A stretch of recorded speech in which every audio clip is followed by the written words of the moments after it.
Salut les investisseurs malins, j'espère que tu vas bien. Je suis Gabriel Jarosson et aujourd'hui, je suis accompagné de Stan, plus connu sous le nom de Marketing Mania, plus connu sous le nom de Stan. Salut Stan, ça va? Salut Gabriel, merci pour l'invitation, ça va bien. Cool, et ben merci vraiment à toi de venir sur cette chaîne et on va parler de plein de sujets. Et notamment, bien sûr, on va parler, c'est un grand sujet du moment pour toi, de ton bouquin qui sort. Pour commencer déjà, si tu veux bien, pour les rares personnes qui sont pas sur YouTube et qui vivent dans une grotte depuis 2 ans, qui te connaîtraient pas encore, est-ce que tu veux bien te présenter? Je m'appelle Stan Leloup, je suis surtout connu aujourd'hui pour une chaîne YouTube qui s'appelle Marketing Mania, qui a aujourd'hui un tout petit peu moins de 300 000 abonnés sur YouTube. Dans les prochains jours, on va passer les 300 000 abonnés, ce qui est significatif pour moi parce que dans les prochains jours, mon livre va aussi sortir. Et sur mon livre, j'ai écrit 300 000 abonnés sur YouTube. J'ai intérêt à les passer bientôt. Ouais, Et absolument. Ouais, vas-y, voilà. vas-y, continue.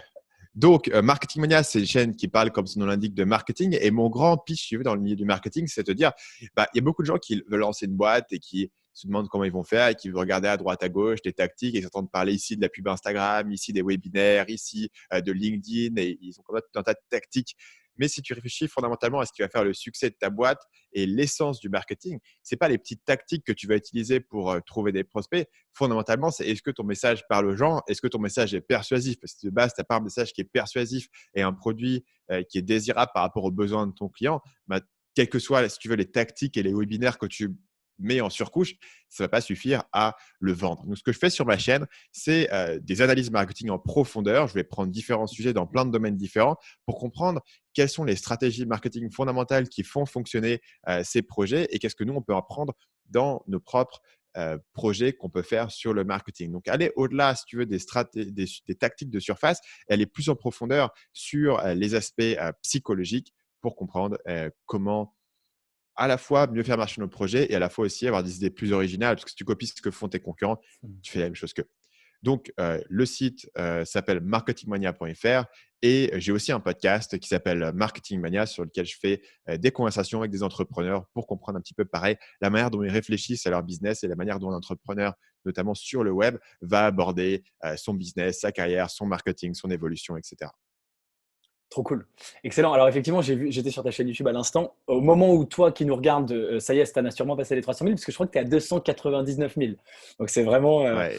c'est… En fait, je crois qu'il me manque genre 450 personnes en fait. Bon, Mais bah, normalement, là, tu vois, j'ajoute 125 personnes par jour. Ça devrait le faire, mais ouais, vraiment, ça va être ric-rac, tu vois, par ça va rapport à être la nickel sortie. parce que donc ça sort le 31 janvier. La vidéo Léonis va sortir avant. Donc si tu nous regardes et que tu n'es pas abonné à Stan, à Marketing Mania, va t'abonner et on lui fait passer le cap des 300 000 quand même, s'il vous plaît. Je vais être très fier. Après, je pourrais me vanter en disant ah bah oui, Ouais, c'est grâce à moi que tu parles. ouais, J'arrive à 299, ouais. bon, c'est trop cool. Merci pour cette présentation. Alors, un des premiers trucs quand je t'entends, moi, il y a t'arrives presque à mettre des mots très clairs sur un truc que je ressens depuis longtemps et je trouve que tu l'as très très bien exprimé. Et pas que dans le marketing. C'est l'idée de dire les petites techniques. Ça a vachement ses limites et ça fonctionne pas trop. Et ce qui fonctionne, c'est d'aller à fond en profondeur sur un sujet. Moi, je l'ai pas analysé dans le marketing comme toi. Moi, je l'ai remarqué dans l'entrepreneuriat. J'ai beaucoup de gens dans mon entourage comme toi, j'imagine, qui veulent monter des business. Et je trouve qu'il y a deux catégories de personnes. Tu as des gens qui veulent un peu bidouiller des petits trucs, tu sais, qui connaissent des petites techniques, qui disent ah, j'ai vu que tu en parlais dans ta dernière vidéo, qui disent ah, bah, je vais faire un e-book et puis je vais vendre sur Amazon pour 5 euros et puis je vais avoir 3 pigeons qui vont l'acheter donc je vais me faire 15 balles et puis machin et tout. Et qui essayent de bidouiller des petites techniques. Et de l'autre côté, tu as des gens qui prennent un sujet et qui vont vraiment à fond dans ce sujet en disant bah, moi, je fais ça et rien d'autre. Et voilà. Et tu en es un exemple évidemment parfait. Tu t'es dit bah, moi, je vais faire les meilleures vidéos de marketing et rien d'autre. Alors, tu fais plein d'autres choses maintenant, mais tu as commencé comme ça. Et par ailleurs, je trouve moi un parallèle dans ma vie. J'ai commencé, je le dis ouvertement, j'ai commencé moi en tant qu'entrepreneur en voulant faire ces petites techniques et ça n'a jamais marché pour moi.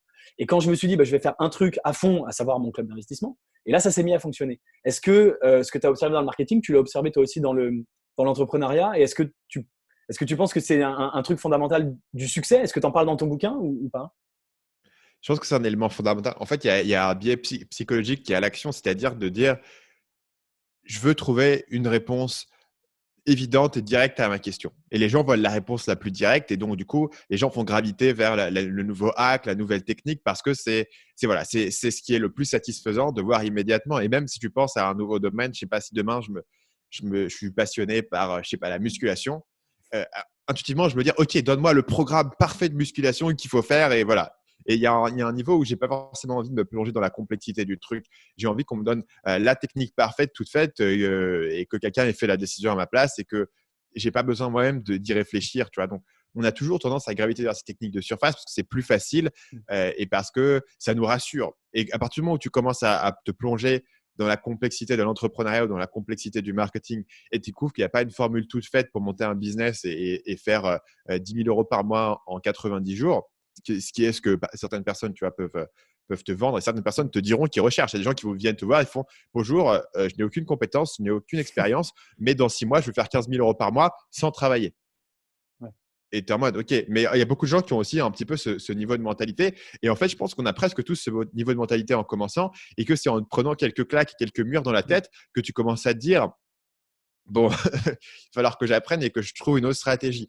Et c'est à ce niveau-là que tu vas commencer à te plonger dans ce niveau de complexité et à aller creuser un petit peu là-dedans. Et ça, c'est un truc qui est universel, hein. Moi, j'ai commencé dans mon premier business, c'est dans la séduction. Et c'est la même Ouais. chose. Dans la séduction, tu as des gens qui vont dire OK, donne-moi la meilleure phrase d'accroche à dire à des filles. C'est quoi le SMS que je lui envoie pour qu'elles tombent amoureuses? Et c'est genre OK, on va reculer de 4 crans, quoi. Ta phrase d'approche, elle n'a pas tant d'importance que ça si tu n'as pas derrière les fondamentaux, si tu n'as pas un certain niveau de confiance en toi, si tu n'as pas un niveau de conversation derrière la phrase d'accroche que je vais te donner, que tu vas répéter par cœur, elle va pas te servir, Aucun tu vois. intérêt. Ouais. Mais les gens cherchent cette solution de surface parce que c'est beaucoup plus facile si on pouvait te donner ces petits éléments. Mm. Et après avoir galéré un petit peu avec ça, petit à petit, tu commences à t'intéresser plus à la nuance du truc. Et quand tu t'intéresses à la nuance du truc, bah, tu perds ces réponses faciles. Mm. C'est ça qui est un peu difficile au départ. C'est que tout d'un coup, on est en train de te dire qu'il faut étudier en profondeur ton marché, la psychologie humaine. Il y a des effets du jugement. Tu vois, il n'y a pas de réponse qui est évidente dans le business. Est-ce que ton idée est bonne ou pas bonne? Bah, je peux te donner des facteurs, des analyses, des trucs à regarder, des stratégies à évaluer. Mais fondamentalement, avant de l'avoir testé, tu vois, il n'y a pas de réponse qui est évidente. Et les gens aiment bien cette réponse noir et blanc, cette tactique toute faite. Il suffit de copier-coller ce truc-là. Et je te garantis que ça marchera à tous les coups. Et il y a plein de gens qui vont émerger pour leur vendre cette Ouais. garantie à tous les coups. Même si, bah, si tu es un peu honnête avec toi, tu te dis, bah, fondamentalement, je peux t'apprendre plein de trucs et plein de compétences. Mais ce que tu vends, c'est jamais cette garantie, ou en tout cas, c'est pas quelque chose qui est faisable. Parce que si c'était aussi facile que ça, euh, tout le monde le ferait tout simplement. Tu vois, c'est parce qu'il y a aussi un niveau de difficulté dans ces domaines, que ce soit la séduction, que ce soit le marketing, l'entrepreneuriat ou l'investissement. C'est parce qu'il y a un niveau de difficulté et d'effort qui est à mettre que tout le monde ne le fait pas. C'est pour ça aussi que tout le monde n'est pas ultra musclé, ultra mince, parce qu'il y a un niveau de difficulté, il y a plein de gens qui ne mettent pas l'effort pour le faire. C'est intéressant. Alors, je vais, enfin, ça me fait te poser une question suivante, qui est une question en fait très difficile. Je pense que si quelqu'un peut y répondre, c'est toi. Euh, euh, Il y a une question, du coup, enfin, moi je suis complètement d'accord avec ce que tu dis. Il y a une question hyper compliquée pour toi, pour moi, parce que donc moi aussi j'ai écrit un bouquin, moi aussi j'ai une chaîne YouTube. Toi, tu as écrit un bouquin, tu veux le vendre et tu veux le vendre en disant bah, ce bouquin va vous aider. Sur ta chaîne YouTube, tu vends des formations et tu veux évidemment dire cette formation va vous aider. Et donc c'est hyper complexe parce que ce que tu dis, je pense qu'il y a beaucoup de gens qui le comprennent, qui l'internalisent, qui se disent bah oui, il faut faire des efforts pour réussir, il n'y a pas de méthode automatique. Et du coup, comment on fait, des gens comme toi, comme moi, pour avoir cette espèce de double discours, de dire bah en même temps, il n'y a pas de méthode miracle, en même temps, moi, mes produits, mon livre, et moi aussi, je pense, enfin, j'ai envie de dire aux gens, bah, achetez mon livre, il va vous aider, tu vois. Hmm. Comment on fait pour avoir ce double discours en disant il n'y a pas de méthode miracle, en même temps, mon livre va vraiment vous aider? C'est compliqué, non? Pour moi, c'est important de comprendre ce que tu vends aux gens. Il y a beaucoup de discours, tu vois, les gens décrivent beaucoup les vendeurs de rêves. Hmm. Et je trouve que c'est intéressant quand tu entends parler de ce mot vendeur de rêve, en fait, de le prendre un peu au pied de la lettre. Et un vendeur de rêve, c'est quelqu'un qui te vend quelque chose et son produit, c'est le rêve, en fait. Et quand tu réfléchis comme ça, d'ailleurs, tu n'as pas forcément envie de taper autant sur les vendeurs de rêves parce que bah, le rêve, c'est bien, tu vois, et les gens C'est bien aiment le rêve. Ouais. rêver et les gens achètent des tickets de loto aussi pour ça parce qu'ils ont envie de rêver que peut-être qu'ils vont gagner, qu'ils vont devenir riches. Et voilà. Donc, évidemment, on peut avoir d'autres problèmes avec les vendeurs de rêves, notamment les gens qui font des fausses promesses, etc., qui est encore une autre affaire. Mais fondamentalement, la question, c'est qu'est-ce qu'on est en train de te vendre? Est-ce qu'on est en train de te vendre un rêve? Est-ce qu'on est en train de te vendre un résultat? Qu'est-ce qu'on est en train de te vendre? Et moi, ça a toujours été important pour moi depuis le début de te vendre une compétence. De te dire, OK, il y a une certaine compétence que tu peux apprendre et voilà pourquoi cette compétence est importante. Et en fait, si tu regardes beaucoup de mon marketing est là pour te montrer que les choses ne sont pas si faciles que ça. Au contraire, les choses sont assez complexes et sont assez profondes et que pour pouvoir te dépatouiller de ça et pour pouvoir réussir, il va falloir apprendre une compétence. Évidemment, mon marketing est aussi là pour te montrer que je suis quelqu'un qui est super pédagogue et que tu vas apprendre des bonnes compétences avec moi. Donc, si tu as regardé ma chaîne YouTube et tu as découvert des principes intéressants de psychologie, imagine tout ce que je pourrais te donner si j'avais 30 heures pour te former dans une formation. Et j'essaie d'axer mes formations sur cette idée que ces compétences, et ce que j'appelle des compétences profondes, et c'est un axe majeur aujourd'hui de mon marketing, ces compétences profondes, tu ne vas pas les apprendre en 2-3 vidéos YouTube. C'est quelque chose qu'il va falloir aussi pratiquer, c'est quelque chose qu'il va falloir apprendre sur le temps. Et c'est pour ça aussi que mes formations viennent avec un accompagnement, etc. Mais j'essaye de vendre cet élément-là parce que j'ai assez confiance en fait dans ma pédagogie et dans le fait que je peux t'expliquer comment faire. Après, est-ce que j'ai confiance dans le fait que je peux prendre n'importe qui, n'importe quel Pékin et le rendre riche sur un horizon de Ça, temps? non. Ouais, Non, tu vois. je Mais comprends. j'ai confiance que si je prends une personne, même une personne de base, et que je la mets dans ma formation copywriting et que la personne va faire l'effort minimal d'aller voir les vidéos, d'aller faire les exercices, d'aller me faire des retours d'aller me demander des retours sur la page, etc. Cette personne va progresser et va arriver à la fin sur un niveau de copywriting qui est assez solide. Tu vois. Et du coup, c'est ça moi que j'essaye de vendre. Et ce qui fait que beaucoup de mon marketing en fait est axé autour de l'importance des compétences. Parce que comme on l'a vu tout à l'heure, naturellement, les gens gravitent vers des solutions un petit peu toutes faites et des solutions beaucoup plus clés en main. Et donc, du coup, ça demande un certain effort marketing de ma part de montrer, en fait, à la fois comment les compétences sont utiles et même indispensables, et aussi et surtout, et ça, c'est un élément clé de mon marketing, de montrer que ces compétences vont être fondamentalement passionnantes et intéressantes et fun à apprendre. Parce que si les gens sont en mode de dire ouais, ça va être des devoirs, ça va être super scolaire, ils vont pas rejoindre ma formation, ils vont pas faire l'effort de suivre. Et donc, une grande partie de mon marketing, et par exemple de ma chaîne ou de mon podcast, c'est aussi de te transmettre que le marketing, c'est pas un truc super chiant en fait. Le marketing, ça peut être un des trucs les plus cool au monde, un truc vraiment intéressant. Tu vas prendre sur la psychologie humaine, tu vas pouvoir mettre en place des projets qui vont donner des résultats que tu vas pouvoir observer, tu vas pouvoir voir combien de vues ta vidéo a fait, combien de ventes ton produit a fait. Et donc, c'est un truc qui est fondamentalement cool. Et c'est important pour moi de motiver les gens parce que c'est facile de motiver quelqu'un à te dire tu vas avoir du revenu passif et gagner de l'argent. Tu vois, la motivation, elle est intrinsèque. Donc, tu n'as pas un effort particulier à faire pour convaincre les gens que c'est cool de boire des margaritas en te faisant payer gratuitement. Tu vois.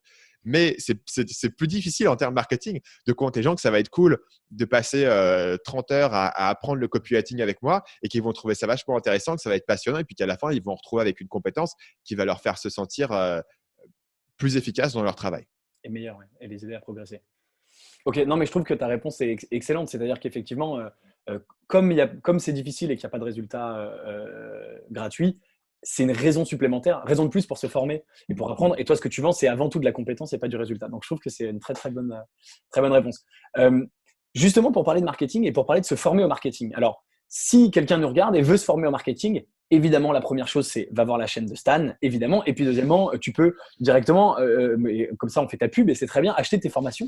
Puisque, mais non, mais c'est vrai. À la limite, toi, tu as déjà passé tout ce temps à ingérer tout ce savoir et tu le retransmets dans tes formations et dans ton bouquin, qui s'appelle Votre business dans votre sac à dos, c'est ça? Votre empire dans un sac à dos. Pardon, Votre empire dans un sac à dos, et qui sort le 31 janvier, Amazon, Fnac, toutes les librairies, que bien sûr vous pouvez vous procurer.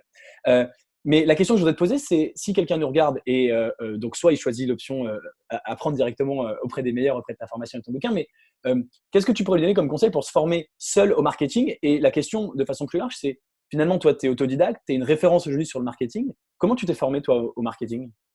Hmm. Donc, ce que je conseillerais aux gens, c'est d'aller regarder, de faire un petit peu abstraction pour commencer au moins des trucs les plus récents et des techniques les plus récentes. Et donc, j'essaierai d'aller voir les fondamentaux du marketing.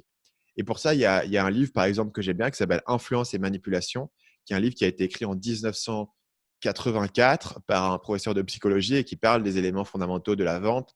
Il y a les Boron Letters de Gary Albert qui sont très intéressantes à ce niveau-là. Il y a l'incroyable machine à vendre de Chet Holmes.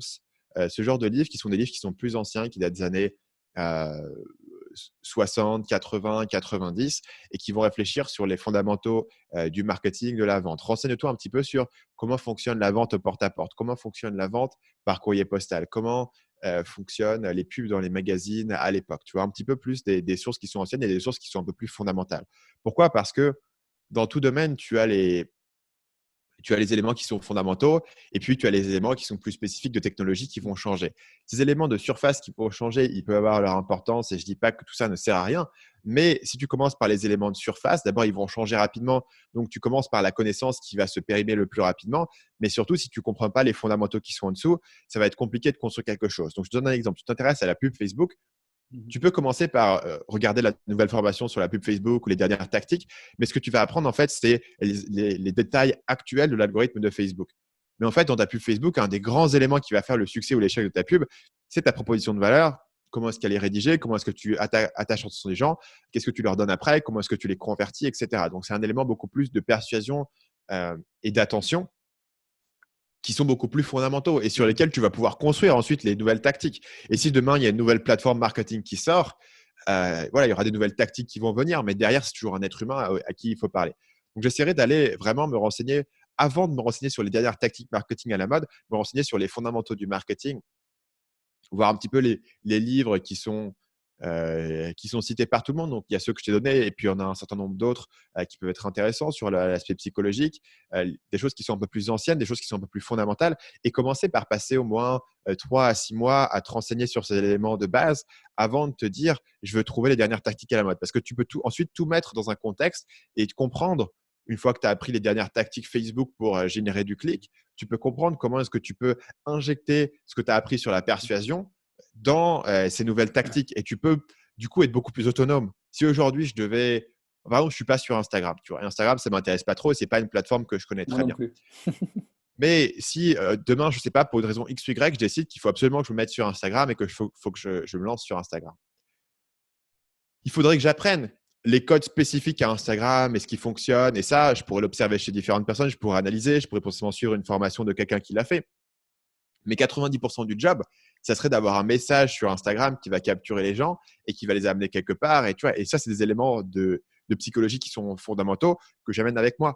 Qui sont Sur toutes les universels. nouvelles plateformes qui vont venir, je les amène avec moi. Et quand je suis arrivé sur YouTube, ce qui était un élément qui était assez tardif dans ma carrière d'entrepreneur, j'ai amené tous ces éléments de psychologie, de storytelling, de comment est-ce qu'on structure un contenu, de comment est-ce qu'on accroche l'attention, de comment est-ce qu'on est persuasif, de comment est-ce qu'on déclenche une certaine émotion. Tout ça, je l'ai amené avec moi. En fait, j'avais un certain background qui est passé entre mes différents business, entre mes différents formats de contenu. Et ça, c'est des trucs que tu vas pouvoir garder avec toi. Et donc, commence par monter ces éléments-là que tu vas garder avec toi pour le reste de ta vie, parce que c'est de la psychologie humaine. Donc, tant que l'être humain ne change pas, et l'être humain ne change pas de toute manière, c'est des éléments qui sont encore valides sur toutes les plateformes. Et ensuite, une fois que tu as ça, mettre en contexte les techniques les plus modernes, c'est ça qui t'intéresse. Carrément. Effectivement, merci de cette réponse parce qu'il y a, alors pas tous, mais je pense qu'il y a beaucoup de gens qui sont un peu coupables, avec des guillemets de ça, de se dire, bah, plutôt que d'apprendre, je veux apprendre le copywriting, le marketing, et ils se lancent sur une formation Facebook. Effectivement, le copywriting, le marketing, c'est avant tout de la psychologie humaine, et c'est ce que tu répètes, je crois, à longueur de vidéos. Et ça n'a finalement pas tant changé que ça depuis des années. Et donc, il faut aller sur des bouquins qui sont des fondamentaux. Alors justement, en parlant de livres, donc tu sors ton livre. Ouais. J'en déduis que tu veux en faire un bouquin non pas de mode, mais un bouquin fondamental et que tu parles du coup probablement plus de psychologie humaine que de petites techniques, c'est le cas? Carrément, ouais. Pour Ok, deux raisons. Hein. D'abord, la première raison, c'est simplement si tu écris un livre et que tu mets des tactiques dedans, ça va se périmer ça va se rapidement. Tu périmer, vois. Et ouais. l'effort que tu mets dans l'écrire un livre, c'est l'idée de te dire moi, j'ai envie de poser un livre en me disant dans 5 ans, quand les gens s'intéressent au business en ligne et qui se demandent quels sont les 5 à 10 livres à lire pour démarrer, j'ai envie que mon livre il soit dedans. On verra si le pari est réussi. C'est Mais ambitieux, c'est bravo, l'ambition, c'est génial. Ouais, c'est l'objectif en tout cas que je me suis donné. c'est Et super. donc, quand tu pars de ce niveau d'objectif, bah, tu es obligé de faire quelque chose qui va être durable. Et puis après, de toute manière, c'est le message que moi, je pousse depuis des années. Euh, cette idée, effectivement, comme on l'a dit tout à l'heure, de psychologie humaine, etc. Donc moi, c'est ce que j'ai voulu mettre dans mon livre. C'est autour de ça que j'ai voulu construire mon livre.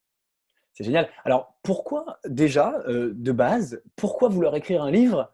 Alors, bien sûr, il y a le côté notoriété, et tu en as parlé ouvertement sur ta chaîne, et c'est évident, hein, c'est sûr que quand tu es auteur chez un éditeur en plus classique, ce qui est mon cas aussi, et il n'y a pas beaucoup d'entrepreneurs du web, il y a beaucoup qui s'auto-éditent, donc il y a un côté notoriété, bien sûr, mais je ne pense pas que tu en aies fondamentalement besoin. Je pense que tu as aujourd'hui une notoriété déjà acquise énormissime. Et puis par ailleurs, parlons très concrètement, on est sur la chaîne des investisseurs malins et on parle ici beaucoup d'argent et on va en reparler tout à l'heure. c'est pas ça, a priori, qui va te rapporter beaucoup d'argent comparé à ton business où tu vends des formations, Mm. plusieurs centaines, plusieurs milliers d'euros. Ton livre, il va coûter 20 euros et toi, tu vas toucher que, je sais pas quoi, 4 balles de droits d'auteur.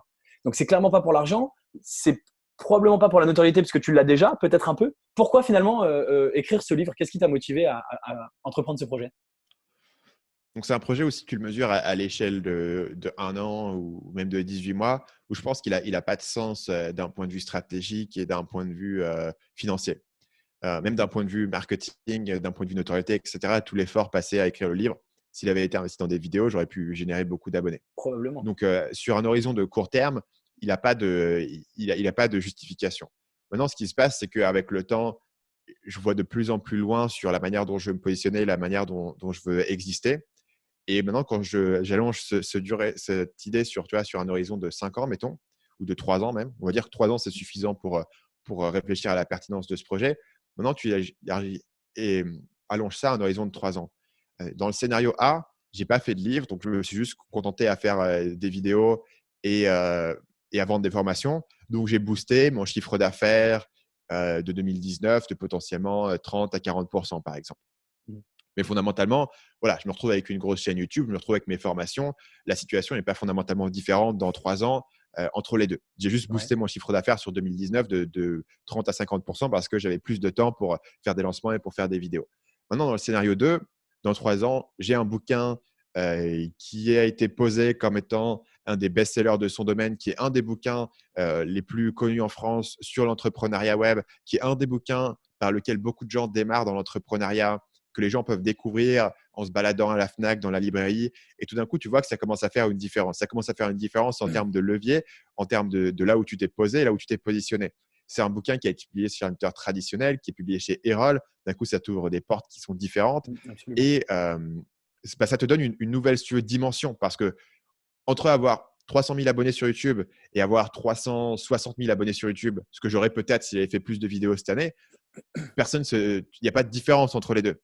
Entre avoir 300 000 abonnés sur YouTube et avoir 300 000 abonnés sur YouTube, plus avoir un livre best-seller, le livre là actuellement est numéro 1 sur Amazon, tu vois, Ouais, sur bravo. toutes les ventes de livres, toutes catégories confondues. C'est un truc bête, mais tu vois, c'est un élément qui est différent. Si en plus le pari est réussi en librairie et il est continué à être mis en avant, etc., là, ça t'apporte une nouvelle dimension et un nouveau poids. Et je pense que quand tu commences à allonger ça sur un horizon de 3 ans, tu commences à voir comment, en termes de stratégie, ça commence à avoir son intérêt.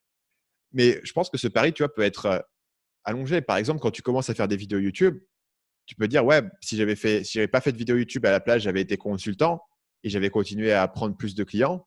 Parce que moi, quand j'ai commencé à faire des vidéos, ça voulait dire que je prenais moins de clients pour faire des vidéos. J'avais un Ouais. manque à gagner sur le court terme. Maintenant, évidemment, si tu commences à voir ça sur un horizon de 3 ans, tu dis, ben voilà, il n'y a pas de comparaison entre les deux. Il y en a un qui a eu un effet de levier et qui a fait exploser le système global dans lequel il se trouve, et l'autre, non. Ce qui fait que mon livre disons que le succès de mon projet, de mon livre, si mon livre il se vend correctement, ça aura été un échec, je pense. Tu vois, mais si il devient Il vraiment un explose. pilier de son domaine et un best-seller et un truc qui va vraiment tourner et avoir un bouche à oreille sur le long terme, c'est là où ça va vraiment avoir de l'intérêt. Donc, c'est aussi un pari. C'est clair qu'il n'y a pas de garantie que mon pari soit réussi, mais c'était un pari que je pensais qui était pertinent à faire. Je pensais que c'était le bon moment pour le faire parce que j'avais enfin cristallisé un message qui était unique. Parce que j'avais toujours voulu écrire un livre, mais écrire un livre pour écrire un livre, si tu n'as rien à raconter de vraiment Bien différent, sûr. ça a peu de sens parce que tu ne vas pas percer, tu ne vas pas avoir cet effet d'impact multiplicateur que je te décrivais.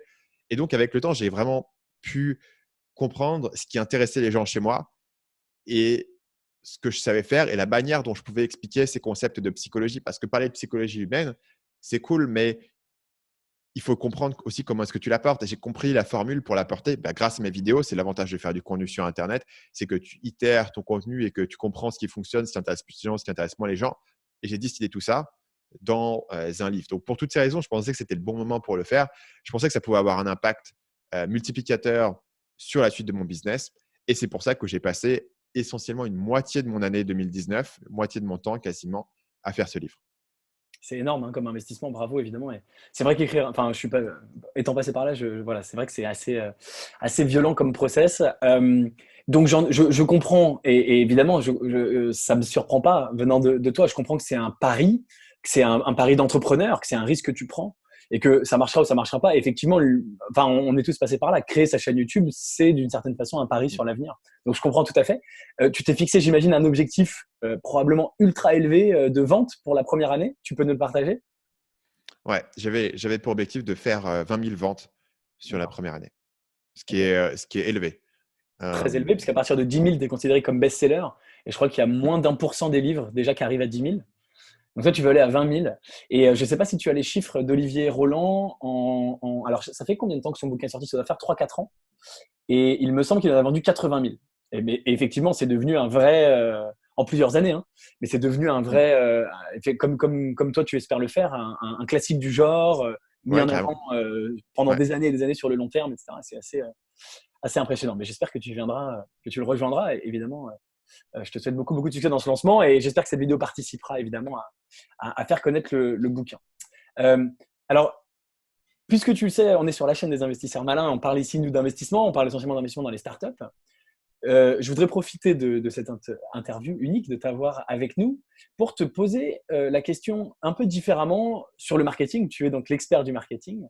Euh, Qu'est-ce que nous, en tant qu'investisseurs, on peut regarder dans une startup sur son marketing? Qu'est-ce qu'on pourrait essayer de décrypter, d'apercevoir comme message? C'est pas une question facile, hein. Qu'est-ce qu'on pourrait voir qui transparaît dans son marketing où on se dit, voilà, eux, c'est des gens, ils ont vraiment tout compris en marketing, ils sont très bons, ils appliquent les méthodes que Stan enseigne, ils ont compris la psychologie humaine et donc ils vont réussir. Et je précise que j'ai pas pour croyance du tout que le marketing suffise pour réussir dans une startup, mais c'est quand même évidemment un élément important.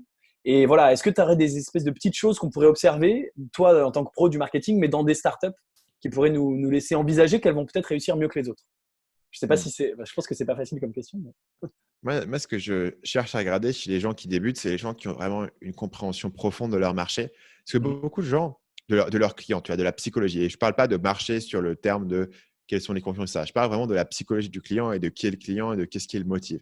Parce que beaucoup de gens partent là-dessus avec des suppositions en se disant, voilà, je pense que les gens ont tel besoin, tel truc, moi je vais faire ça et ça va être super. Mais ils ne comprennent pas exactement en détail pourquoi est-ce que les gens ont vraiment un besoin et pourquoi est-ce que les gens vont payer pour résoudre ce besoin. Et c'est notamment le cas des gens qui sont fascinés par leur méthodologie ou par leur technologie et qui vont oublier de comprendre le pourquoi et qui vont oublier de comprendre que pour que quelqu'un sorte sa carte bleue et paye pour quelque chose, par exemple, ou s'inscrive à quelque chose, mais en tout cas pour que la personne fasse une action, il faut généralement derrière qu'il y ait une certaine motivation. Mhm. Et plus tu peux comprendre cette motivation psychologique et ce qui pousse les gens à faire une action, mieux tu pourras t'orienter par rapport à ça. C'est un peu la graine qui va se retrouver derrière toutes ces actions marketing. Et toutes ces actions marketing, aussi performantes sois-tu sur les Facebook Ads ou autres, risquent de tomber à plat si cet élément fondamental-là n'est pas en place. Et la raison pour laquelle il n'est pas en place chez beaucoup de gens, c'est parce que beaucoup de gens ne font pas forcément cette démarche, soit par timidité, soit par peur de découvrir que leurs idées ne sont pas les bonnes, d'aller vraiment parler aux gens et de comprendre ok, c'est quoi vraiment ici le besoin et de vraiment creuser dans ce besoin et de vraiment comprendre quelles sont les nuances de la psychologie du client. Donc, la manière dont tu peux voir si une entreprise a fait ce travail ou pas, ça varie pas mal selon les domaines. Dans mon domaine, qui est un domaine où beaucoup de gens te vendent du coaching ou des formations en ligne, tu peux facilement le voir par la manière dont les gens vont rédiger leur argumentaire de vente, parce qu'il y a des gens qui vont avoir des argumentaires de vente qui sont extrêmement vagues Mhm. et qui font des généralités. Et quand c'est vague et qu'il y a des généralités, tu comprends que la personne écrit ce qu'il imagine que plus ou moins les gens veulent. Et maintenant, tu vas comparer ça avec une personne qui a vraiment fait ce travail d'aller à la rencontre de son marché. Il va donner des trucs ultra spécifiques. Parfois, tu es même un peu perdu de comment est-ce qu'ils ont trouvé ce niveau de spécificité ou pourquoi est-ce qu'ils donnent autant de détails, tu vois, sur les problématiques de la personne. Donc, j'avais récemment, voilà, j'ai vu une page de vente, j'avais une personne qui te vendait d'ailleurs un truc dans l'investissement immobilier et tu voyais qu'il t'expliquait, vous en avez marre de chercher pendant longtemps vos logements, etc. J'ai l'impression que c'était quelqu'un qui avait pas vraiment creusé ce marché qu'il avait écrit. J'ai l'impression qu'il disait plus ou moins ce que tu étais censé dire et ce que tu étais censé entendre. Et inversement, j'avais une personne qui faisait une formation dans le domaine des parents, par exemple, et qui décrivait des situations extrêmement spécifiques que les parents puissent avoir avec leurs enfants. Au point où je me disais, mais où est-ce qu'elle a été chercher ça, tu vois? Mais c'est vraiment ultra spécifique. Alors bon, vu de l'extérieur, est-ce que je peux savoir si ce truc sur les parents est pertinent ou pas? Je ne sais pas, mais en tout cas, je peux savoir que la personne a été chercher ces détails, a été chercher ces éléments-là. Donc après, si tu as accès à ces gens et tu peux poser des questions aux gens qui ont monté cette boîte, tu peux aussi leur demander quel est leur processus, comment est-ce qu'ils ont évalué ça, comment est-ce qu'ils voient la douleur de leurs clients. Par exemple, ce que je demande aux gens, c'est dans quelle situation de sa vie est-ce que ton client a le plus besoin de ton produit? Tu vois, quelle est la situation où il est vraiment dans une douleur qui est aiguë? Parce que sinon, les gens vont donner des situations assez vagues. Ouais, je vais connecter les babysitters avec des parents, etc. Ça va être super, ça va être cool, on va faire plein d'argent. Maintenant, tu dis, OK, dans quelle situation est-ce que le parent aura le plus besoin de ça et dans quelle situation est-ce que ton produit va être le plus utile? Tu forces la personne à réfléchir s'il comprend spécifiquement la vie de son client et ce qui va faire le déclencheur. Et souvent, c'est ce type de petits détails qui va faire le succès d'une boîte. Donc, par exemple, le succès de PayPal initial, c'était de comprendre que les gens qui avaient le plus besoin de leur service, c'était les gens qui vendaient sur eBay. Ouais. Et ça, c'est un petit détail, tu vois. Mais le fait de l'avoir trouvé, le fait d'avoir compris quel était leur avantage là-dessus en termes de sécurité, en termes de transfert d'argent, sans des informations bancaires, etc., sans avoir besoin d'envoyer un chèque, c'était un avantage. Et une fois qu'eux, ils ont identifié ce petit segment-là et qu'ils ont compris vraiment ils ont pu creuser, ils ont vraiment pu comprendre en profondeur les besoins des gens qui vendaient et qui achetaient sur eBay, jusqu'à presque faire pivoter une grande partie de leur stratégie autour de ça pour pouvoir servir de mieux en mieux cette petite niche d'early adopters. Et finalement, ils ont été vendus à eBay pour beaucoup, beaucoup d'argent. Et si tu fais pas cette démarche d'aller comprendre, OK, qui sont les clients qui vont utiliser mon produit ou qui utilisent mon produit et quelle sont la situation précise dans laquelle ils l'utilisent, ben, c'est des trucs que tu peux, à côté duquel tu peux facilement passer. Et beaucoup d'entreprises même qui ont atteint une grande échelle, ont commencé parfois avec un client qui est assez spécifique, qui est assez niché, parce qu'il faut bien prendre pied aussi sur le marché quelque part. Et si tu commences en te disant, moi, mon produit va parler à tout le monde, mon marché, c'est des centaines de millions de personnes, et donc, je n'ai pas besoin d'aller parler à un individu pour comprendre son besoin, parce que mon besoin, il parle tellement à tout le monde, c'est souvent là où tu peux te retrouver avec quelque chose qui est un peu trop général et qui parle à personne au départ, ou en tout cas qui ne peut pas prendre pied sur le marché, tu vois, et qui ne peut pas enclencher ces effets de boule de neige. Excellent. C'est excellent. Et effectivement, dans les startups, on entend souvent parler de niche. Et on dit qu'une bonne entreprise, enfin moi j'ai la conviction qu'il faut effectivement commencer par un marché de niche, mais je pense, enfin j'aime beaucoup ta réponse, elle est très très intéressante parce que nous, enfin quand on pense niche, on pense à un marché qui est petit en taille, mais en fait il faut surtout, à mon avis, aussi penser à non pas un marché qui est petit, mais à un besoin très spécifique. Et Mm. effectivement, enfin, c'est évident et c'est effectivement ton métier, ce dont tu parles sur ta chaîne YouTube, aller vraiment comprendre quel est le besoin précis de cette personne à ce moment-là. C'est ça qui va t'aider à vendre. Effectivement, il y a beaucoup d'exemples. PayPal est un exemple. Facebook, hein, qui au début, aujourd'hui c'est pour tout le monde, mais au début c'était que pour les étudiants des universités américaines. Et puis ça s'est étendu. Il y a beaucoup d'exemples de boîtes qui ont commencé sur une niche, ça c'est ce qu'on entend tout le temps dans l'entrepreneuriat et dans l'investissement, mais qui ont commencé à répondre à un besoin spécifique, à des personnes spécifiques. Ça c'est la version Marketing Mania et je l'aime beaucoup, elle est très intéressante. Donc si tu nous regardes et que tu es investisseur et que tu peux poser cette question à une startup, eh ben, tu viendras nous raconter la réponse. C'est assez intéressant. Euh, Merci pour cette… voilà, ça va nous aider à devenir de meilleurs investisseurs, donc c'est trop cool. Euh, un petit peu de tradition dans le temps qui nous reste. Il n'est pas énorme, mais il nous reste quand même un petit peu de temps. Il est de tradition que je demande aux gens qui passent ici de nous parler de leurs investissements perso, parce que c'est des infos. Alors, ça intéresse pas mal de gens. Tu sais, on a tous des petites curiosités, voilà, comme ça. C'est des infos en général qu'on trouve pas ailleurs. Donc, j'aime bien, ça fait un côté exclu. Tu parles assez ouvertement de ton chiffre d'affaires, même sans donner des chiffres. Il est en très très forte croissance. Félicitations. Et donc, tu y es, comme beaucoup de youtubeurs, à gagner très bien ta vie, et tant mieux, c'est normal, étant donné la valeur que tu apportes à beaucoup de gens. Donc, tu te retrouves avec de l'argent et il faut en faire quelque chose. Et donc, je voudrais te poser la question, dans quoi tu investis? Quels sont tes investissements perso? Qu'est-ce que tu fais un petit peu de ton argent que tu gagnes? Aujourd'hui, mes investissements perso, ils sont très simples. Pour différentes raisons dont on peut parler, mais en gros, j'indexe. J'indexe, je suis sur voilà, stratégie très standard. Et la raison pour laquelle j'indexe beaucoup, c'est parce que, grosso modo, mon temps et mon énergie sont limités, en fait. Et donc, par rapport à la valeur à l'effet de levier que mon temps peut avoir en tant qu'investi sur mon business, ça a peu de sens pour moi à ce stade, en tout cas là où j'en suis, et par rapport à là où j'en suis, tu vois, sur mon parcours de croissance, de me dire, je vais aller Passer du me faire temps. un job à mi-temps en tant qu'investisseur pour aller générer quelques pourcents de marge en plus, sachant qu'en gros, mon business double sur l'année, tu vois. Donc, en gros, Bien bah, sûr, très c'est logiquement, logique. c'est là où mon énergie est mieux placée. Donc, j'indexe, moi, je suis assez séduit notamment aux États-Unis par toute la communauté FIRE, donc l'indépendance financière et la retraite anticipée, en gros. Ah oui, Où eux, Fire. ils ont vraiment ce truc où ça sert à rien de choisir ce que tu fais. Tu balances tout dans un. En gros, ils sont beaucoup sur du VT-Sax, donc en gros du Vanguard, Total, Stock Market US. Bon, après, moi, j'ai Donc trouvé d'autres, je mais traduis pour les ceux qui se disent ils parlent chinois. Donc c'est ok. indexé, ça veut dire ouais non mais quand même Ouais, t'as raison, t'as raison. voilà. Donc FIRE c'est un mouvement américain, c'est Financial Independence Retire Early, ce qui veut dire Ouais. indépendance financière et prendre sa retraite tôt. D'une part, et indexé, ça veut dire qu'en gros, sans vraiment regarder, tu investis sur des panels qui sont connus aussi, par exemple, sous le nom d'ETF, qui sont des index de valeur. Mm. C'est ça? Ouais, Je dis pas exactement. de conneries. Donc en gros, l'idée, Et c'est au lieu de te Vanguard, dire, vas-y, vas-y. pardon, et je termine. Et Vanguard, et c'est des gestionnaires, des créateurs d'index américains. Et donc, tu as pas, je sais plus si tu as mentionné le S&P 500 ou voilà, tu investis surtout sur la bourse américaine. C'est ça? J'ai bien traduit en Au français mondial. Donc, t'as des index aujourd'hui qui sont Ouais. des index world qui sont des index mondiaux. Donc, grosso modo, la manière dont ça fonctionne, la théorie de base, c'est que au lieu de choisir les actions une par une, tu vas investir sur l'ensemble de Un l'index et panel. puis eux, Ouais. ils vont répartir le capital sur les différentes entreprises qui sont dans ton index.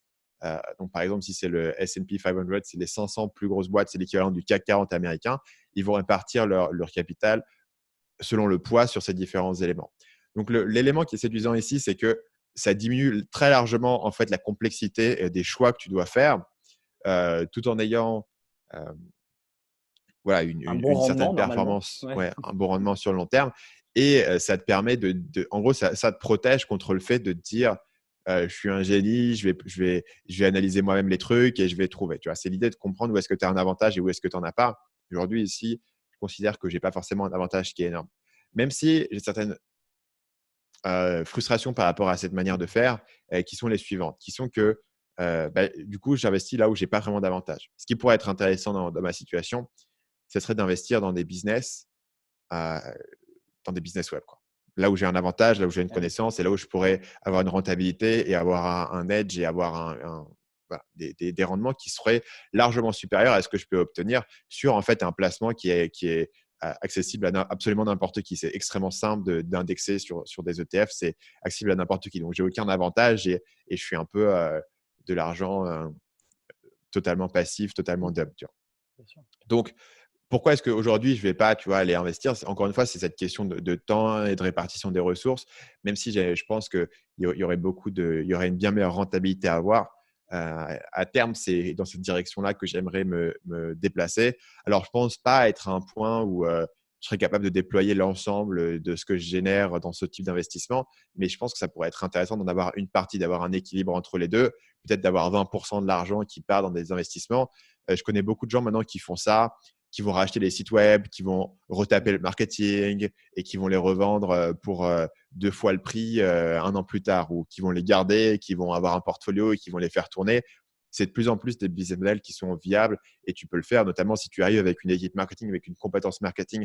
À mon avis, voilà, il y a des vrais coups à faire. Aujourd'hui, ce n'est pas mon focus, mais sur un horizon de 3 à 5 ans, soit monter des business annexes, soit essayer de racheter des trucs et voir si on ne peut pas faire des coups sur ce niveau-là, ça serait un truc qui serait intéressant. Et je Cool. pense, voilà, donc les gens que je connais qui font ça, ils disent qu'ils vont chercher des rendements, tu vois, de 20% par an. C'est grosso modo ce qu'eux, ils vont rechercher sur ces trucs-là, ce qui est évidemment beaucoup plus fort que ce que tu aurais sur de la bourse. Et c'est logique parce que bah, tu y arrives Tu mets de avec beaucoup moins l'énergie, de ouais. concurrence. Tu mets de l'énergie, tu mets une compétence, tu apportes un truc, tu vas aller chercher des deals qui ne sont pas accessibles à tout le monde et que tout le monde ne peut pas évaluer, qui sont à la fois trop petits pour du gros private equity, mais aussi trop gros pour monsieur tout le monde qui a pas non plus 150K à mettre dans un site.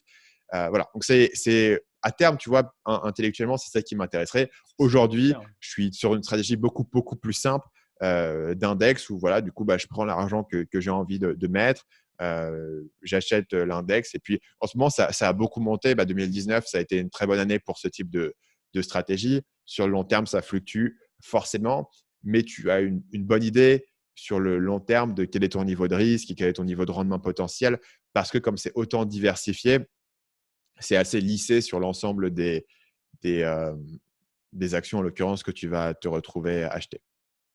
Carrément. Et effectivement, tu es dans le cas de figure assez classique de l'entrepreneur qui réussit, c'est comment tu alloues ton temps. C'est une question que je sais que tu te poses beaucoup et que je me pose et que plein de gens se posent. Et effectivement, ta valeur ajoutée, euh, même si on parle purement d'un point de vue financier, et il y a d'autres trucs à prendre en compte, ça t'intéresse probablement beaucoup plus de faire Marketing Mania que de te transformer en investisseur. Mais de toute façon, même financièrement, ta valeur ajoutée de ton temps, elle est bien meilleure sur Marketing Mania que sur l'investissement. Donc, une grosse partie investissement boursier passif, d'accord, Ouais.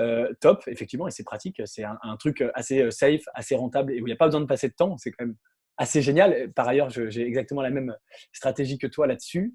Est-ce que tu as d'autres choses ou pas du tout? Ça y est, en fait, c'est que ça ou d'autres choses dans quoi tu investis de l'argent?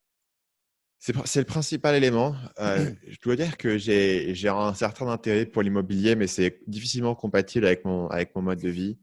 Euh, À la c'est-à-dire fois très que, occupé et expatrié, c'est ça?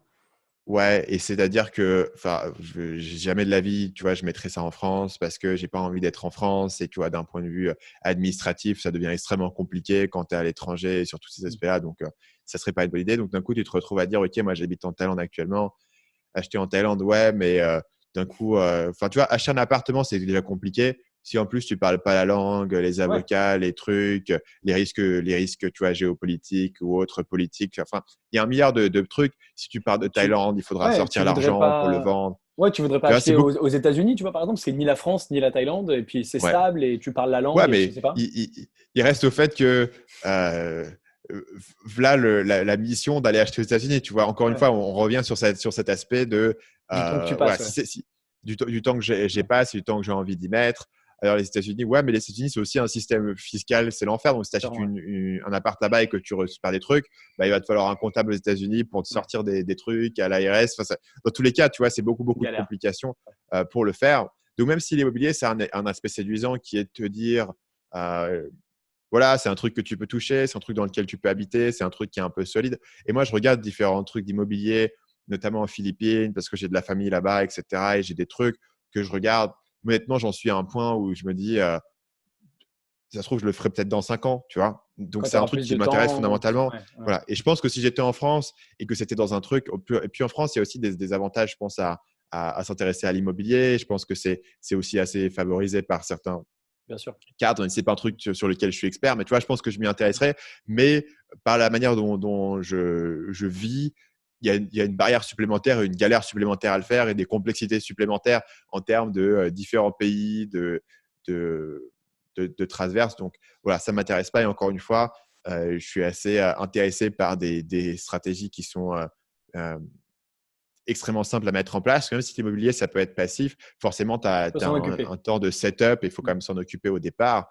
Et, euh, et voilà. Et C'est l'avantage c'est ça que tu vois énorme qui de la justifie bourse, hein. ma. C'est que tu Ouais, fais vraiment rien, vraiment rien, quoi. vraiment Ça, rien. c'est assez génial. Ouais.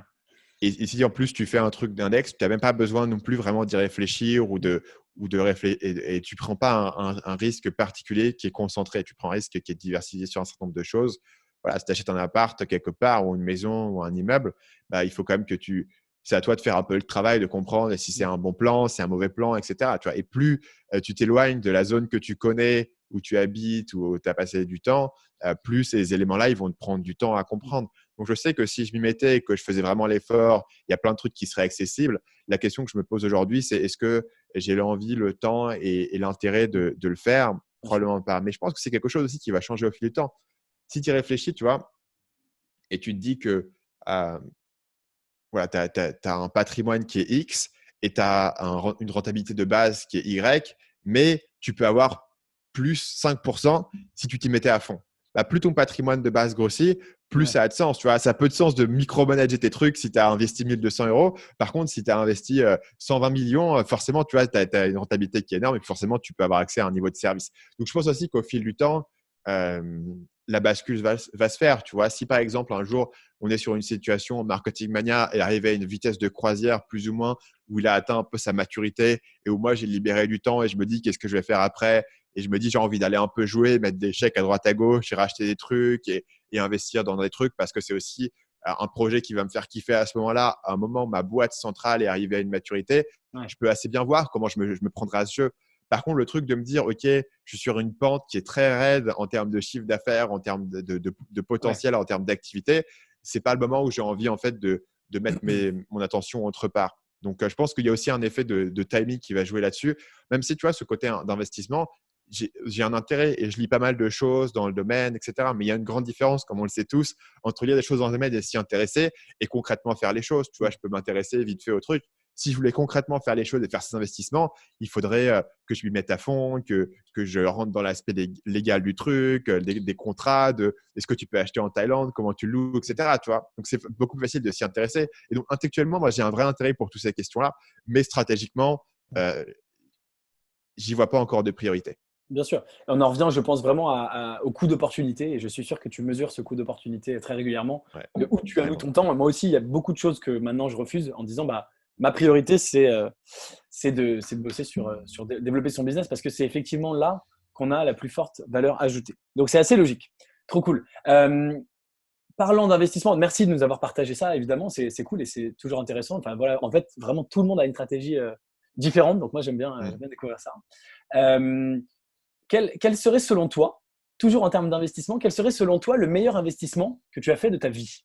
Ça peut être investissement financier ou tout autre type d'investissement. Mm.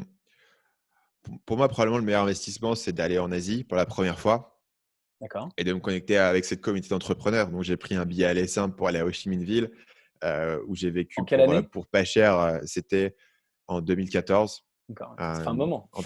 en 2014, ouais, j'y suis allé et j'ai commencé à y passer du temps. Et ça a complètement changé la trajectoire de ma vie, si tu veux. Allez, c'est une époque où je gagnais déjà un petit revenu en ligne, mais c'était un petit revenu. J'ai pas une vision très claire de comment ça allait se traduire dans une carrière de long terme. Et à partir du moment où je me suis retrouvé là, aller les rencontrer, à faire une conférence avec eux en 2014, à comprendre que ce que je faisais, c'était juste les balbutiements en fait de quelque chose et que je pouvais aller beaucoup plus loin et construire quelque chose de beaucoup plus grand et que tu pouvais recruter des équipes, que tu pouvais développer un certain nombre de business, que tu pouvais faire levier sur un truc pour en faire un autre.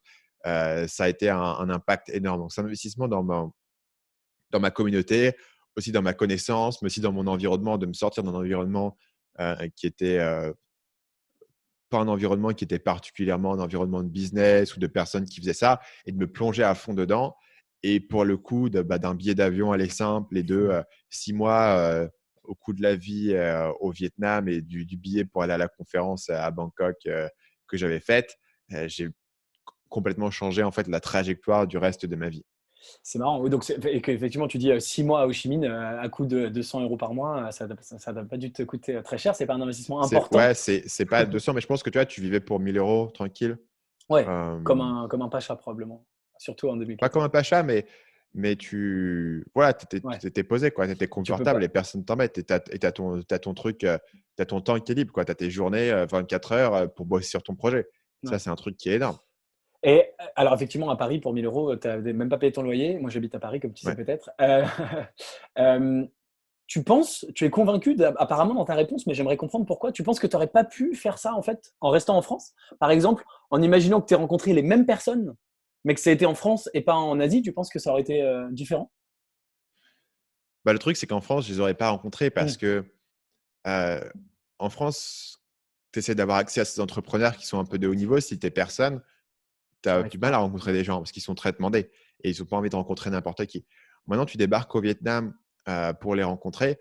D'un coup, tu peux avoir accès à des gens qui sont beaucoup plus avancés et qui vont être très accueillants pour toi, une communauté dans laquelle tu vas pouvoir t'immerger, etc. Donc, Parce c'est que vrai c'est une que toute petite communauté, c'est ça? Et donc, entre parce que Français, c'est parce que finalement, c'est on se serre les coudes et… personne n'était français là-bas. Ah bon? D'accord, pardon. Tout le monde était américain. Ouais, toute D'accord, ma communauté était américain. Et il n'y a pas eu de Français qui ont débarqué ici d'accord. avant il y a 2 3 ans.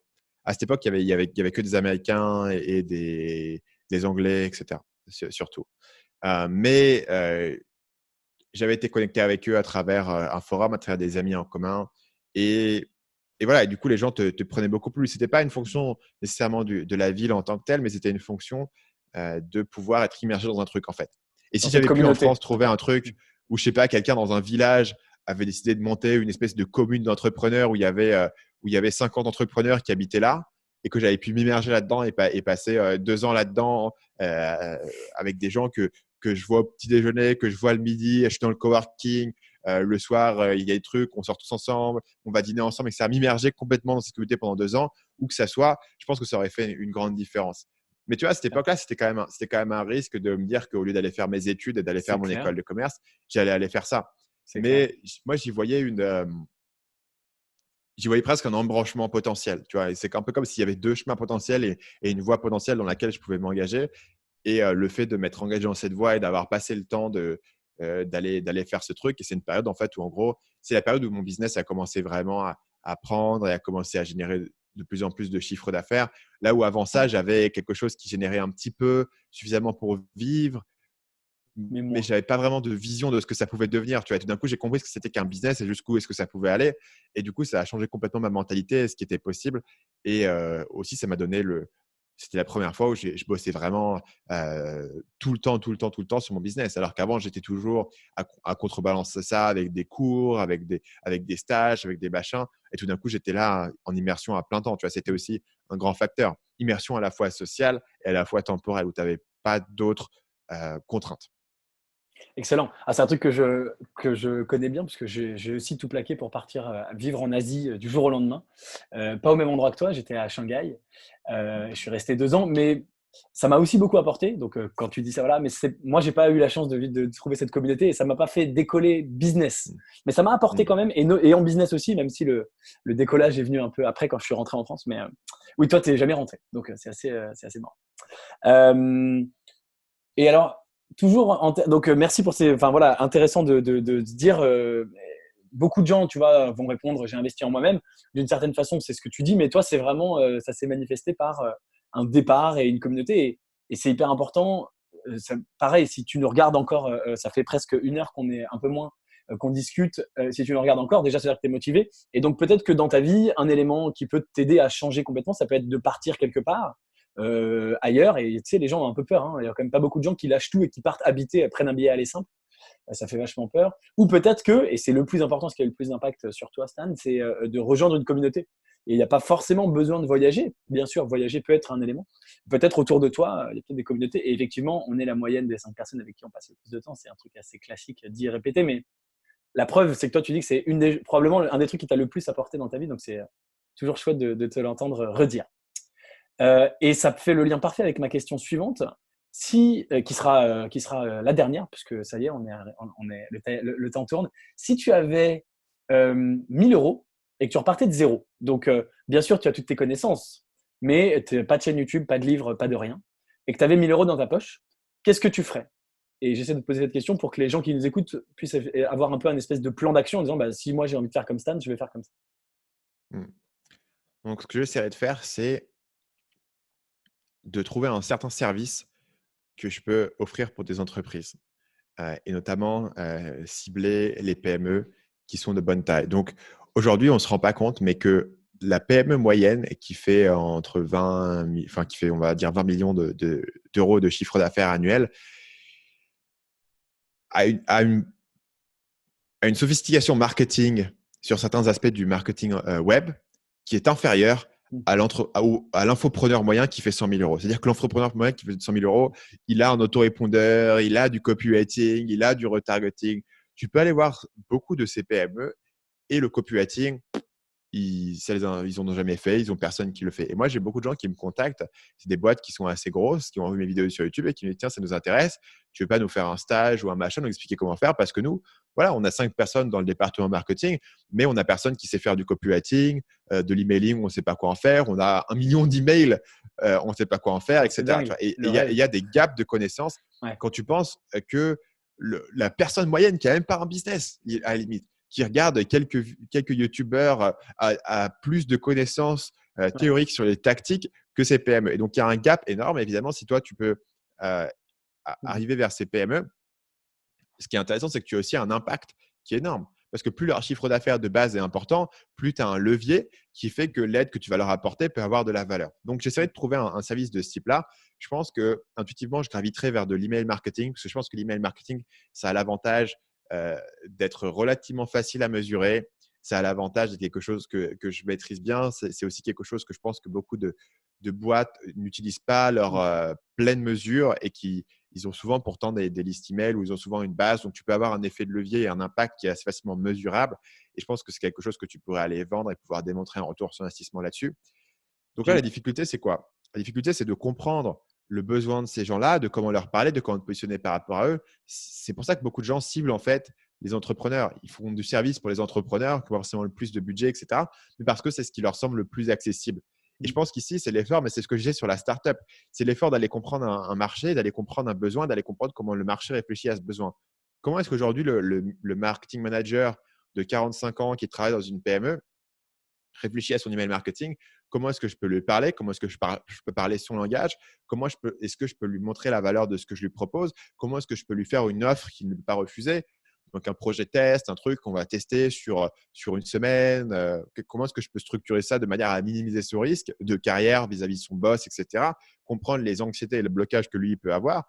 Comprendre le langage que j'ai besoin de lui apporter pour que lui soit intéressé, etc. Une fois que j'aurai fait tout ce travail, que j'aurai compris un petit peu au marché, je pense qu'il y a de quoi, en étant consultant marketing sur ce type de projet assez spécifique, de pouvoir apporter une compétence à des entreprises qu'eux n'ont pas en interne, qui ne vont pas développer en interne. Ce n'est pas leur truc, ce n'est pas leur cam, mais si tu peux leur faire ça et qu'ils n'aient pas besoin d'y penser, ils seraient assez contents et ils pourraient vraiment en bénéficier. Maintenant, tu vas aller chercher un certain nombre de clients comme ça, tu vas peut-être en avoir besoin de 3 ou de 5. Tu vas essayer de te maintenir un revenu qui couvre tes dépenses et essayer d'avoir comme ça une baseline, un break-even. Et après, une fois que tu as ça, normalement, tu devrais encore avoir un petit peu de temps arabe et tu devrais au moins avoir un jour ou deux peut-être par semaine que tu peux investir dans autre chose et aller essayer avec ça de créer un produit ou essayer de créer, je sais pas, un logiciel, de créer des formations ou alors simplement de créer du contenu pour générer des prochains clients plus facilement et créer quelque chose, créer un actif avec le temps qui te reste, investir ce temps-là. Et potentiellement, ce que tu peux essayer de faire, par exemple, c'est de systématiser tes procédures, de commencer à déléguer tes tâches. Et l'actif que tu crées, ça peut être une agence qui systématise le travail que tu fais pour tes clients. Ou alors, ça peut être quelque chose de différent. Ça peut simplement être du contenu, ça peut être derrière une formation. Donc, moi, c'est essentiellement le parcours que j'ai eu dans la pub Facebook, ce que je te décris. Mais je pense que c'est… Parce que, en fait, si tu veux… Moi, ce que j'aime bien, c'est créer du contenu, avoir des produits à vendre. Mais très concrètement, si tu pars aujourd'hui et que tu as 1000 euros et que tu dois générer du revenu aujourd'hui, ça a peu de sens de lancer une chaîne YouTube en te disant j'ai un mois pour commencer à faire des ventes sur YouTube. Ça n'a Ça pas de va prendre sens. du temps. Il Ouais. faut que tu, ouais, il faut que tu commences par quelque chose de beaucoup plus direct. Et là, je te parle d'envoyer des emails à froid aux gens, d'être au téléphone, de leur vendre ton truc, de leur pitcher ton service. Donc, vraiment, aller mettre les mains dans le cambouis et d'essayer de décrocher quelqu'un, de trouver quelqu'un qui va se dire bon, ce petit gars, il m'a l'air pas mal, je fais bien confiance, je vais lui filer un budget, un petit projet sur 3 mois et on va le tester. Et de te casser un peu le cul pour leur faire monter leur montrer de la valeur. Et par contre, comme ça peut marcher relativement vite. Ça peut marcher sur un horizon de quelques semaines. Tu peux commencer à décrocher quelques contrats, à essayer de faire le maximum pour les faire tenir. Et voilà, une fois que tu as une baseline et que tu as ton temps, tu récupères une partie de ton temps pour monter ton actif que tu veux avoir derrière. Que ce soit scaler ce que tu fais sur tes clients ou que ce soit quelque chose qui puisse être annexe aussi. Ou si tu veux aller faire maintenant des vidéos YouTube sur le jardinage en disant je vais passer 3 ans à monter une chaîne YouTube sur le jardinage et être affilié Jardiland, très bien, tu vois, parce que maintenant, tout d'un coup, tu as le luxe du temps, de pouvoir prendre du temps de monter ça, le temps d'expérimenter, le temps de comprendre ton marché, le temps de pouvoir analyser le besoin et te positionner sur un certain créneau. Génial. Jamais, en portant pas mal d'interviews, j'ai eu un plan aussi détaillé, donc bravo. Parce que là, c'est le plan à 3 semaines et le plan à 3 ans, avec le plan pour conquérir la galaxie. Et enfin, ça se voit que toi-même, tu réfléchis beaucoup à tes horizons un peu lointains. On en a parlé avec le bouquin. Et donc, tout de suite, tu as donné un plan comme ça. Vraiment, merci. Parce que, alors, dis-nous en commentaire si tu nous regardes, mais je pense que là, tu vas créer des vocations. Je pense qu'il y a des gens, parce que voilà, c'est un plan qui paraît simple. Alors, rien n'est jamais simple et facile dans la vie, mais c'est un plan bien structuré. Et effectivement, tout le monde est conscient de ce truc. Il y a des boîtes, il suffit d'aller les trouver. On en a tous dans notre entourage. L'email marketing, tu as absolument raison. C'est facilement mesurable, donc hyper intelligent, j'adore. Et donc, dis-nous en commentaire si tu te lances dans ce business. On prend 0% avec Stan, on est comme ça, on est sympa, on partage. Mais dis-le nous, ça nous fera hyper plaisir de le savoir. Et hyper intéressant. Et bien sûr, le point que tu n'as pas mentionné, mais qui est, puisque si tu as regardé le début de la vidéo, c'est que pour faire ça, il faut être bon en copywriting. Et pour ça, tu remontes dans la vidéo et tu vas lire les bouquins conseillés par Stan et tu peux sinon te former directement chez Stan. Écoute, c'est formidable d'avoir pu échanger avec toi, Stan. Merci beaucoup. Donc, le mot de la fin, entre autres, je vais te laisser le mot de la fin, mais entre autres, c'est donc ton bouquin qui paraît fin janvier dans quelques jours, qui s'appelle Votre empire dans un sac à dos. Ça y est, cette fois, j'ai dit correctement. Yes. Voilà. Le sous-titre, décoder la psychologie humaine pour trouver une idée de business, vendre sur Internet et gagner votre vie depuis votre ordinateur. Disponible partout, la Fnac, les librairies locales, Amazon, où tu veux. Génial. Donc, évidemment, achetez-le. Moi, comme tu le sais, je crois, je l'ai précommandé. J'ai hâte de le lire. Et on te retrouve donc sur ta chaîne YouTube, bien sûr, qui s'appelle Marketing Mania. Je vais mettre le lien. Et sur ton site marketingmania.fr, c'est ça? Yes. Voilà. D'autres choses? Pour les gens qui veulent voir le sommaire du livre, etc., on a aussi une page qui est marketingmania.fr/empire avec le sommaire, il y a des bonus de précommande, etc. Il y aura tout ça. Pour le mot de la fin, si tu veux un mot de la fin, je pense que c'est intéressant de regarder ce genre d'interview et de comprendre que tous les gens que tu vois dans les interviews, c'est des gens qui ont commencé il y a entre 3 et 7 ans, on va dire. Et moi, je suis à peu près dans cette horizon. J'ai commencé environ il y a 7-8 ans. Ouais. Et en fait, tu as facilement l'impression que tous les gens qui réussissent ont commencé il y a longtemps et que c'est trop tard et que tu as un peu raté ton coche. Mais c'est aussi un effet de sélection des gens qui se retrouvent sur les interviews. Et je pense que c'est dangereux de se comparer seulement à des gens. Alors, tu peux prendre plein de choses de nos réflexions, de la manière dont on prend les décisions et de la manière dont on en est arrivé là où on est. Mais c'est aussi important de comprendre que ça a pris aussi du temps pour les gens de venir. Moi, les gens ont l'impression que je suis un exemple parfait parce que les gens ont l'impression que j'ai réussi du jour au lendemain. Parce qu'un jour, j'ai débarqué sur YouTube et en gros, un an après, j'avais une des plus grosses chaînes dans mon domaine, j'avais des dizaines de milliers, j'avais genre 80 000 abonnés, etc. Mais en fait, les gens oublient que avant ça, j'avais passé quand même 4-5 ans à bosser sur le web, à monter des projets, à avoir des sites, à gagner de l'argent, à faire du consulting, etc. Tu vois.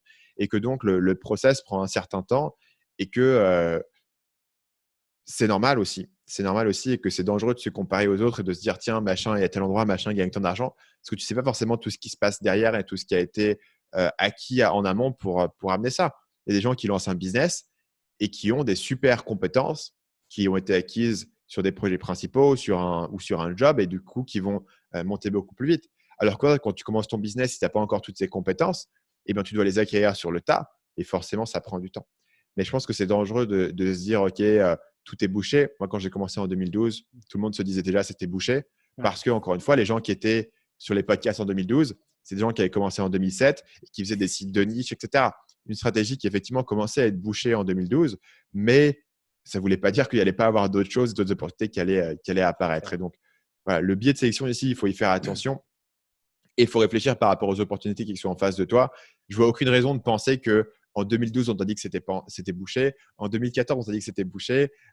En 2020, on t'a dit que c'est bouché. Et je pense qu'il y a peu de chances qu'aujourd'hui soit le jour où vraiment Internet, c'est bon, c'est fini, il n'y a plus que des grosses boîtes, etc. À mon avis, l'économie du web fait que se développer. Les opportunités font que se développer. Il y a de plus en plus de niches qui deviennent viables. Il y a de plus en plus les outils sont de plus en plus faciles à accéder. Donc, de plus en plus de gens peuvent se lancer sans être forcément des génies de l'informatique. Et à mon avis, il y a plein de choses très intéressantes qui restent à faire. Et voilà, il faut en fait, quand tu regardes l'interview, prendre les principes fondamentaux de la réflexion plutôt que les conseils de surface. Quand tu vois mon parcours, est-ce que la leçon, c'est de dire il faut lancer une chaîne YouTube? Pas forcément. Et peut-être que la leçon, c'est de dire OK, il faut comprendre sur un marché, comment je peux me différencier. Il faut comprendre aussi quelles sont mes forces. Il faut comprendre là où moi j'ai peut-être un avantage en termes de personnalité, etc. Et en te servant de tout ça, tu peux probablement trouver ton petit trou là où tu veux essayer de te mettre. Excellent, j'adore. Et effectivement, pour la petite histoire, moi, je me suis lancé fin 2017 et il y avait quand même une partie de moi où je me disais, je me lance tellement tard, j'arrive Ouais. après la bataille, notamment sur Mm. YouTube. Et je me suis dit, j'arrive après la bataille, mais comme quoi, bon, alors je sais pas 299,5 000 abonnés, mais je me suis fait ma place et j'ai un business en très très forte croissance et c'est possible. Donc, si c'est comme tu l'as dit, si c'était possible en 2017, c'est possible en 2020. Lance-toi, Je trouve que ce sera une belle conclusion. Merci infiniment, Stan, pour ton temps. Je remets tous les liens, ta chaîne, etc. Et puis, à très bientôt. Merci beaucoup pour ton invitation. C'était cool.